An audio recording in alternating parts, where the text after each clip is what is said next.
4 రోజుల పాటు కన్నుల పండుగగా సాగిన మేడారం మహాజాతర అత్యంత వైభవంగా ముగిసింది.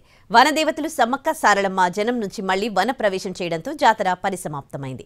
అమ్మలు వనానికి కదిలే వేళ చిరుజల్లులు ఆహ్వానం పలికాయి. 1,30,00,000 మంది జాతరకు తరలివచ్చారు. 4 రోజుల పాటు అట్టహాసంగా సాగిన మేడారం మహాజాతర ముగిసింది. జనం వీడి సమ్మక్క సారలమ్మ తిరిగి వనప్రవేశం చేశారు. దీంతో జాతర అధికారికంగా పరిసమాప్తమైంది. అమ్మలు వనానికి కదిలే వేళ మేడారంలో చిరుజల్లులు ఆహ్వానం పలికాయి. సమ్మక్క సారలమ్మ, పగిడిద్దరాజు, గోవిందరాజులను గద్దెలపై నుంచి ఆదివాసీ పూజారులు ఆలయాలకు ఊరేగింపుగా తీసుకువెళ్లారు. జాతర ప్రాంగణంలోని విద్యుత్ దీపాలను ఆర్పేసి వెన్నెల కాంతిలో గద్దెల వద్ద తుది పూజలు నిర్వహించారు.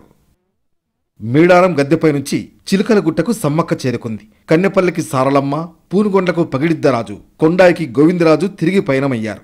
వనదేవతలు గద్దెలను వీడుతున్న సమయంలో మేడారంలో వర్షం కురిసింది. దీన్ని శుభసూచకంగా భావించిన భక్తులు జయ జయ ధ్వానాలు చేస్తూ గిరిజన దేవతలకు ఘనంగా వీడ్కోలు పలికారు. మరోవైపు అమ్మల దర్శనానికి శనివారం భక్తులు పోటెత్తారు. గద్దెల ప్రాంగణం రోజంతా కిక్కిరిసిపోయింది.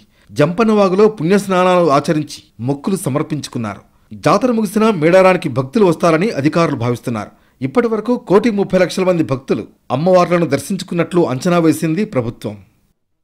మేడారం జాతరకు 2 తెలుగు రాష్ట్రాల నుంచే కాకుండా మహారాష్ట్ర, కర్ణాటక, మధ్యప్రదేశ్, ఒడిశా, ఆంధ్రప్రదేశ్, జార్ఖండ్ రాష్ట్రాల నుంచి పెద్ద ఎత్తున భక్తులు తరలివచ్చారు.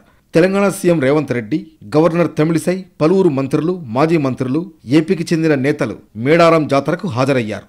అమ్మలకు మొక్కులు చెల్లించుకున్నారు. నిలువెత్తు బంగారం సమర్పించుకున్నారు.